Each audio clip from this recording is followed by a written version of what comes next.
అందరికీ శుభోదయం. నా పేరు కనకం గణేష్. నేను ఈరోజు ఏపీ టిఎస్ స్టేట్ డిఎస్సికి సంబంధించి మ్యాథమెటిక్స్లో మరికొన్ని ప్రశ్నలు ఈరోజు చర్చించుకుందాం. అయితే ఈరోజు మొదటి ప్రశ్న ఏంటంటే, మొదటి 5 ప్రధాన సంఖ్యల సరాసరి ఎంత అని అన్నాడు. మొదటి 5 ప్రధాన సంఖ్యలు ఏంటేంటి? 2 ఒక ప్రధాన సంఖ్య, అదేవిధంగా 3 ఒక ప్రధాన సంఖ్య, 5 ఒక ప్రధాన సంఖ్య, 7 ఒక ప్రధాన సంఖ్య, తర్వాత 11 ఒక ప్రధాన సంఖ్య. సరాసరి అన్నప్పుడు ఏం చేయాలి? వీటన్నిటినీ కలిపేసి అవి ఎన్ని రాసులు ఉన్నాయి, 1 2 3 4 5 ఉన్నాయి కాబట్టి 5 చేత భాగించినట్టయితే మనకి ఆన్సర్ రావడం జరుగుతుంది. 2 3 5 5 5 10 10 7 17 17ని 11 28. ఈ 28ని 5 చేత భాగాహారం చేయాలి. 5 చేత భాగాహారం చేస్తే 5 5 25, ఇంకా 3 మిగిలింది. ఇక్కడ పాయింట్ పెట్టి ఇక్కడ 0 పెట్టాలి. 5 6 30, 30లో 0 అంటే 5.6 రావడం జరిగింది. 5.6 అనేది ఆన్సర్. రెండో ప్రాబ్లం చూద్దాం. 10 12 14 10 12 16 12 10 దత్తాంశం యొక్క బాహుళకం ఎంత అన్నాడు. అంటే బాహుళకం అంటే ఏంటి? తరచుగా వచ్చే సంఖ్య. అంటే ఇప్పుడు 10 అనేది 1 2 3 సార్లు రావడం జరిగింది. మరి 12 కూడా మనకి 3 టైమ్స్ రావడం జరిగింది. అంటే మిగిలిన సంఖ్యలు తరచుగా రాలేదు. 14 అనే సంఖ్య 16 అనే సంఖ్య తరచుగా రావడం జరగలేదు. ఎక్కువ సార్లు అంటే తరచుగా వచ్చే సంఖ్య అంటే ఇది 12 అనేది 3 సార్లు రావడం జరిగింది, 10 అనే సంఖ్య కూడా 3 సార్లు రావడం జరిగింది. కాబట్టి మనకి ఇక్కడ ఈ దత్తాంశానికి ద్విబాహుళకము అంటే బాహుళకము అనేది 2 సంఖ్యలు రావడం జరిగింది. కాబట్టి మనకి 10 మరియు 12 అవుతుంది ఆన్సర్ కింద. కానీ 12 లేదా 10 అనేది ఆన్సర్ కాదు. 12 మరియు 10 అంటే ఒక దత్తాంశానికి ఏకబాహుళకం ఉండొచ్చు, ద్విబాహుళకం ఉండొచ్చు, త్రిబాహుళకం అనేది కూడా ఉండవచ్చు. కానీ మనకి ఇది లేదా ఇది అనేది బాహుళకంగా ఉండదు. కాబట్టి ఇది ఆన్సర్ కాకుండా 12 మరియు 10 అనేది బాహుళకంగా తీసుకోవాలి. 36 గల కారణాంకాల సంఖ్య ఏంటి అని అడిగాడు. కారణాంకాల సంఖ్య, దీనికి ఎన్ని కారణాంకాలు ఉంటాయి? 36కి 36కి కారణాంకాలు రాసినట్టయితే ఒకటో కారణాంకం 2 18 36 2 18 36 రెండో కారణాంకం 3 12 36. అసలు కారణాంకాల సంఖ్య తెలుసుకోవాలంటే 1 × 36, 2 × 18, 3 × 3 12, 4 9, 6 6, ఇవన్నీ కూడా కారణాంకాలు అవుతాయి. ఎన్ని కారణాంకాలు అవుతాయి? 1 2 3 4 5 6 7 8 9 10. మనకి 10 కారణాంకాల్లో మనకి 6 అనేది 2 సార్లు రావడం జరిగింది. కాబట్టి 1 2 3 4 5 6 7 8 8 + 6 8 ప్లస్ ఇది 1 మొత్తం 9 కారణాంకాలుగా మనం ఈ విధంగా చెప్పవచ్చు. మరి ఇదే ప్రాబ్లంని 36ని మనము ప్రధాన కారణాంకాలు అర్థంగా రాసినట్టయితే 2 18, 2 9, 3 3. ఇప్పుడు 36ని మనం ఏ విధంగా రాస్తాము? 2² × 3² కింద రాస్తాం. అంటే 2 అనేది ప్రధాన సంఖ్య, 3 అనేది ప్రధాన సంఖ్య. ఇప్పుడు దీని యొక్క ఘాతం ఎంత ఉంది? 2 ఉంది. అంటే ఆ 2కు 1 కలపండి. మరి అదే విధంగా ఇంటూ ఈ 3 యొక్క ఘాతం ఎంత ఉంది? 2 ఉంది. ఆ 2కు 1 కలపండి. 2కు 1 కలిపితే 3 ఇంటూ 2కు 1 కలిపితే 3 3 3 9. అంటే 36కి గల కారణాంకాల సంఖ్య 9. ఈ విధంగా అయినా చేయొచ్చు, ఈ విధంగా అయినా మనము చేయవచ్చు అనమాట. ఇప్పుడు 4వ ప్రాబ్లం. ఒక వృత్త పరిధి 22 సెంటీమీటర్లు అంటే 2πr వృత్త పరిధికి ఫార్ములా = 22 సెంటీమీటర్లు. అయినా దాని వ్యాసం ఎంత అని అడిగాడు. ఇందులో వ్యాసము అనేది 2r ఇవ్వబడింది. అంటే 2rని పైతో మనం గుణించినట్టయితే 2πr వృత్త పరిధికి సూత్రం అంటే పై అనేది అటువైపు వెళ్ళిపోతే 2r × π అంటే 22/7 = 22. మనకి వ్యాసం అడిగాడు కాబట్టి వ్యాసానికి formula 2r equal to 22 into ఈ 22/7 అనేది అటేపు వెళ్తే 7/22 గుణిస్తుంది అనమాట. ఈ 22కి 22కు పోతే 7 మిగిలింది. ఈ 7 అనేది ఆన్సర్ కింద మనకు వస్తుంది. అంటే వృత్త పరిధి ఇవ్వబడింది 2πr, కానీ మనకి ఏం కావాలి, 2r కావాలి. ఆ పై అనేది 22/7 అటువైపు వెళ్తే గుణించేటప్పుడు left hand side right hand side వెళ్ళి గుణించేటప్పుడు 7/22 భిన్నం తిరగబడి గుణిస్తుంది. అప్పుడు 22కి 22 పోయి 7 అనేది రావడం జరిగింది, 7 సెంటీమీటర్. ఒక దీర్ఘగణం తలం యొక్క ఆకారం ఏ విధంగా ఉంటుంది? దీర్ఘగణం అంటే ఏ విధంగా ఉంటుంది? పొడవు, వెడల్పు, ఎత్తులు అనేవి మనకి దీర్ఘగణానికి వేరువేరుగా ఉంటాయి. పొడవు, వెడల్పు, ఎత్తులు అంటే LBH, L is not equal to B is not equal to H. ఈ విధంగా ఉంటే దీన్ని దీర్ఘగణం అని అంటారు. దీర్ఘగణం. ఈ దీర్ఘగణం యొక్క ఎన్ని తలాలు ఉంటాయంటే దీనికి ఇటువంటి తలాలు మనకి 6 తలాలు ఉంటాయి. ఈ 6 తలాలు కూడా మనకి ఏ విధంగా కనిపిస్తున్నాయంటే దీర్ఘచతురస్రాకారంలో కనిపిస్తున్నాయి. కాబట్టి మనకు ఆన్సర్ దీర్ఘచతురస్రం అవుతుంది, త్రిభుజం కాదు.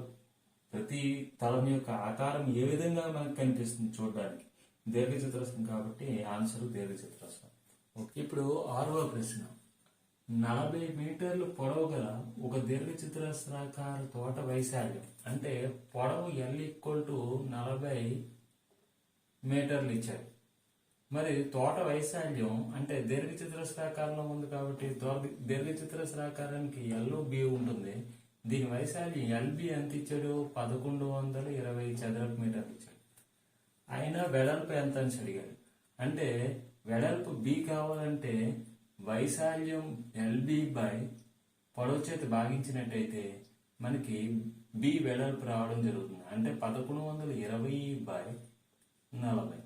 0కి 0కు పోయింది, 4 రెళ్ళు 8, ఇంకా 3 మిగిలింది, 3 2 32, 4 8 32 అంటే 28 మీటర్లు మనకు వెడల్పు రావడం జరిగింది.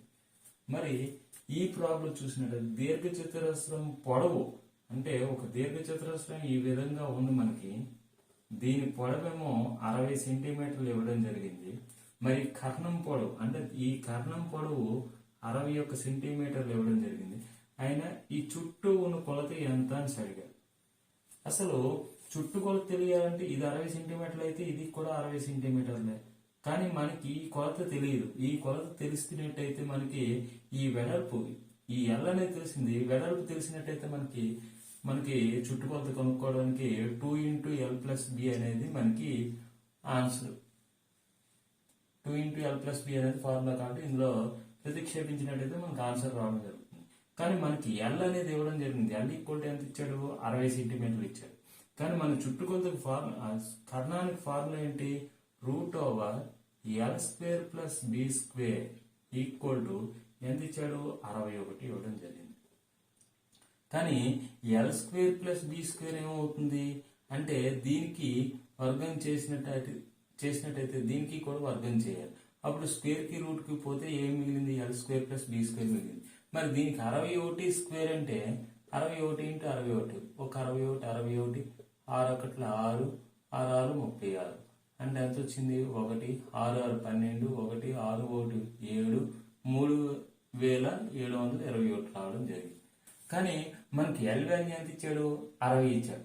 మరి L² వాల్యూ ఏమవుతుంది? 60² అవుతుంది. 60² అంటే 60 × 60, 6 6 36, పక్కనే 2 0. అయితే L² వాల్యూ 60 అయినట్టయితే L² value 3600 plus B² equal to 3721. B² is equal to 3721లో నుంచి 3600 తీసివేయాలి. తీసివేసినట్టయితే 121 వస్తుంది B² ఈక్వల్. ఇప్పుడు B వాల్యూ కావాలంటే ఇరువైపులా వర్గమూలం చేయాలి. వర్గమూలం చేసినట్టయితే స్క్వేర్కి రూట్కి పోతే ఇక్కడ B మిగిలింది. √121ని 11 × 11 కింద రాయొచ్చు. 11 11 121. అంటే రూట్ లోపల 2 సమాన కారణాంకాలు లబ్ధంగా ఉంటే ఒకదాన్ని ఆన్సర్గా తీసుకోవాలి. B వాల్యూ ఎంత వచ్చింది మనకి? 11. అంటే బి వాల్యూ 11 రావడం జరిగింది, 11 సెంటీమీటర్లు. ఎల్ వాల్యూ ఆల్రెడీ మనకి 60 సెంటీమీటర్లు ఇవ్వడం జరిగింది. అప్పుడు ఏమవుతుంది, చుట్టుకొలత 2 ఇంటూ ఎల్ ప్లస్ బి కాబట్టి 2 ఇంటూ ఎల్ వాల్యూ ఏమో 60 సెంటీమీటర్లు, బి వాల్యూ ఏమో 11 సెంటీమీటర్లు. 2 ఇంటూ 60 ప్లస్ 11 71.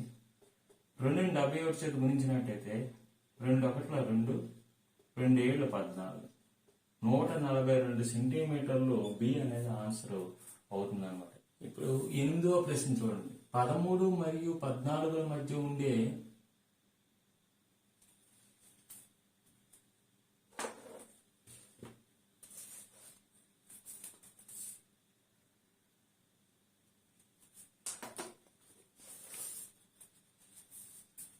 ఇప్పుడు మనం 8వ ప్రశ్న 13 మరియు 14 వర్గాల మధ్య ఉండే సంఖ్యల సంఖ్య. వర్గాలు అంటే 13 యొక్క వర్గము 13 స్క్వేర్, అంటే 13 2 సార్లు గుణించాలి, 13 13 129. మరి 14 యొక్క వర్గము 14 స్క్వేర్, 14 14 196. అయితే వీటి మధ్యలో ఎన్ని సంఖ్యలు ఉంటాయి? 170, 169, 170, 171, 172 ఇలా లెక్కించుకుంటూ వెళ్ళొచ్చు. 196 వరకు లెక్కించుకుని వెళ్తే మనకి ఎన్ని సంఖ్యలు అనేది మనకు తెలుస్తుంది. కానీ మనకి ఈజీగా తెలియాలంటే 196లో నుంచి 169 తీసివేసినట్టయితే మనకి ఎంత వస్తుంది? 16 నుంచి 9 పోతే 7, ఇక్కడ 8 ఉంటుంది, 8లో నుంచి 6 పోతే 2, 1లో 1 పోతే 0, 27 సంఖ్యలు రావడం జరుగుతుంది. కానీ చాలా వరకు అందరూ కూడా ఆప్షన్ డి ఆన్సర్ పెడతారు. కానీ ఇంకొకటి తీసివేసినట్టయితే అంటే 169 ఉండదు, 196 ఉండదు అనమాట. అంటే వీటి మధ్యలో ఉండే సంఖ్యలు 170 నుంచి 195 వరకు మాత్రమే తీసుకోవాలి. అటువంటి సంఖ్యలు ఎన్ని ఉంటాయంటే 26 సంఖ్యలు ఉంటాయి. ఎలా తెలుస్తుందంటే 26 ఆన్సర్. ఇప్పుడు ఫర్ ఎగ్జాంపుల్ 1 స్క్వేర్ అంటే 1 యొక్క వర్గం 1 స్క్వేర్ కి 2 స్క్వేర్ కి మధ్యలో ఎన్ని సంఖ్యలు ఉంటాయి అని తెలియాలంటే 1 స్క్వేర్ అంటే 1, 2 స్క్వేర్ అంటే 4, 2 2 4. ఈ రెండింటికి మధ్యలో ఎన్ని సంఖ్యలు ఉన్నాయి? 2వ సంఖ్య ఉంది, 3వ సంఖ్య అంటే 2 సంఖ్యలు రావడం జరిగింది. ఆ 2 సంఖ్యలు అనేవి ఎలా వచ్చింది? 4లోంచి ఈ 1ని తీసివేసినట్టయితే ఎంత వచ్చింది? 3. ఇంకొక సంఖ్య తీసివేసినట్టయితే 2 రావడం జరిగింది, అంటే 2 సంఖ్యలు రావడం జరిగింది. ఫర్ ఎగ్జాంపుల్ మనము 2కి 3కి వర్గ సంఖ్యలు రాయండి. 2 స్క్వేర్ అంటే 4, 3 స్క్వేర్ అంటే 3 3 9. ఈ రెండింటికి మధ్య 4కి 9కి మధ్యలో ఎన్ని సంఖ్యలు ఉన్నాయి? 4 ఇక్కడ రాశాను, 9 ఇక్కడ రాశాను. ఈ 4కి 9కి మధ్యలో 5 ఒక సంఖ్య, 6 ఒక సంఖ్య, 7 ఒక సంఖ్య, 8 ఒక సంఖ్య, మొత్తం ఎన్ని రావడం జరిగింది? 4 రావడం జరిగింది. ఆ 4 అనేది ఎలా వచ్చింది? ఈ 9లోంచి 4 తీసివేయాలి. తీసివేస్తే ఎంత వచ్చింది మనకి? 9లో 5 వచ్చింది. ఆ 5లోంచి 1 తీసివేసినట్టయితే మనకు 6 అనేది 4 అనేది ఆన్సర్. 4 సంఖ్యలు ఉన్నవి. అంటే 2 స్క్వేర్ కి 3 స్క్వేర్ కి మధ్యలో ఎన్ని సంఖ్యలు ఉన్నవంటే 4 సంఖ్యలు ఉన్నవి. అది ఎలా వచ్చింది? ఈ 3 స్క్వేర్ నుంచి 2 స్క్వేర్ ని తీసివేసి వచ్చిన సంఖ్యలోంచి 1 తీసివేసినట్టయితే వచ్చింది. ఫర్ ఎగ్జాంపుల్ మనకి 10 స్క్వేర్ కి 11 స్క్వేర్ కి మధ్యలో ఎన్ని సంఖ్యలు ఉన్నాయని తెలియాలంటే 10 స్క్వేర్ అంటే 100, 11 స్క్వేర్ అంటే 121. ఇప్పుడు 121లోంచి 100 తీసివేస్తే మనకి 21. ఆ 21లోంచి ఇంకొకటి తీసివేసినట్టయితే 20 సంఖ్యలు ఉంటాయి. అంటే 10 మరియు 11 యొక్క వర్గాల మధ్య ఉండే అంటే వర్గాలంటే 10 యొక్క వర్గము 100, 11 యొక్క వర్గం 121. ఈ రెండింటి మధ్య ఉండే సంఖ్యలు ఎన్ని ఉంటాయంటే 20 సంఖ్యలు ఉంటాయి. మరి 4కి 9, 4 అనేది ఏంటి? 2 యొక్క వర్గము, 9 అనేది ఏంటి? 3 యొక్క వర్గము. ఈ 4కి 9కి మధ్యలో ఎన్ని సంఖ్యలు ఉంటాయంటే 4 సంఖ్యలు ఉంటాయి. ఆ సంఖ్యలు ఎలా వచ్చింది? 9లోంచి 4 తీసివేస్తే 5, మరి ఇంకొక 1 తీసివేసినట్టయితే 4 సంఖ్యలు వచ్చినట్టు. ఈ విధంగా మనము ఇటువంటి ప్రాబ్లమ్స్ చేయవచ్చు అనమాట. ఇప్పుడు మనం 9వ ప్రాబ్లం చూద్దాం. 5 power a - 2 into 5 power a + 4 = 625. అయినా ఏ విలువ ఎంత? 5 పవర్ ఇక్కడ భూములు సమానంగా ఉన్నాయి, మధ్యలో ఇంటూ ఉంది. అప్పుడు ఏం చేయాలి? ఒకే భూమి వేసుకొని మధ్యలో ఇంటూ ఉన్నప్పుడు ఘాతాంకాలు అనేటువంటి a - 2ని a + 4ని కలపాలి. a - 2 + a + 4 కలిపాం. ఈక్వల్ టు ఉంది కాబట్టి ఈక్వల్ టు పెట్టాం. 625ని 625ని ఎలా రాయొచ్చు అంటే 5/4 అని రాయొచ్చు. ఎలా అంటే 5 ఇంటూ 5 ఇంటూ 5 ఇంటూ 5, 5 5లు 25, 25 5లు 125, 125 5లు 625, అంటే 5/4 అని రాయొచ్చు అనమాట 625. ఇప్పుడు 5 power a plus a 2a, ఇది 4, ఇది -2, 4లోంచి 2 పోతే ఒక 2 ఈక్వల్ టు 5/4. కానీ ఇక్కడ భూములు సమానం ఉన్నాయి, 5 5 మధ్యలో ఈక్వల్ టు ఉన్నప్పుడు ఘాతాంకాన్ని సమానం చేయాలి. అంటే 2a plus 4 equal 2a plus 2 equal to 4. అప్పుడు 2aని ఈ 2 అనేది కలుపుతుంది, అటువైపు వెళ్తే తీసివేస్తుంది, 4 - 2. 2a ఈక్వల్ టు 4లో 2 పోతే 2, a equal to 2/2 equal to 2/2 అంటే 1. ఏ వాల్యూ ఎంత వచ్చింది? 1. మరి అదే విధంగా ఈ ప్రాబ్లం చూద్దాం. ఏంటి? 5/-1 అంటే 5/-1 ఎలా రాయొచ్చు? 1/5/1 అని రాయొచ్చు. ఇంటూ 2/-1 ఎలా రాయొచ్చు? 1/2/1 అని రాయొచ్చు. ఈజ్ డివైడెడ్ బై 6/-1ని 1/6/1 అని రాయొచ్చు. ఇప్పుడు ఈ రెండింటిని గుణించినట్టయితే 1/5/1ని 1/2/1 గుణించినట్టయితే 1 ఇంటూ 1 1 బై ఈ 5/1 అంటే 5, 2/1 అంటే 2, 5 రెళ్ళు 10 is divided by 1/6 equal to 1/10ని అలాగే రాసి ఈ డివైడెడ్ బై ఇంటూ చేసినట్టయితే మనకి ఈ భిన్నం అనేది తిరగబడుతుంది, 6/1 అవుతుంది. 1/6 భిన్నము 6/1 అవుతుంది. ఎందుకు అవుతుంది? ఈ ఇంటూ చేసాం, ఈ డివైడెడ్ బై గుర్తుని ఇంటూ చేసాం కాబట్టి 6 1 6 బై 1 10 10. 60 3 చేతి పోయి 2 చేతి పోతుంది, 2 3 2 5, అంటే 3/5 అనేది ఆన్సర్. ఈ 3/5 అనేది ఆన్సర్ ఎక్కడ ఉంది? బి ఆన్సర్ అన్నమాట.